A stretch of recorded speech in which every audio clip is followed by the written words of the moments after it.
Channel में हम आपको स्वागत करते हैं और आपके बीच में हम ले चलते हैं सदाबहार छत्तीसगढ़ी लोकगीत का म्यूजिक जिसे गाया है संजीवन पांड्या सबीरा बाबू ने।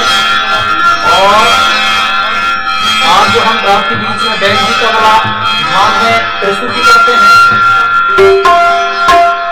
यदि पसंद आए इस म्यूजिक को लाइक शेयर सब्सक्राइब आप जरूर कीजिए, एक दूसरे तक प्रचार जरूर कीजिए। गीत की बोल है हंसे तब हंसे तो ये चलते हैं आपकी गीत में। यह गीत क्या म्यूजिक पेश है।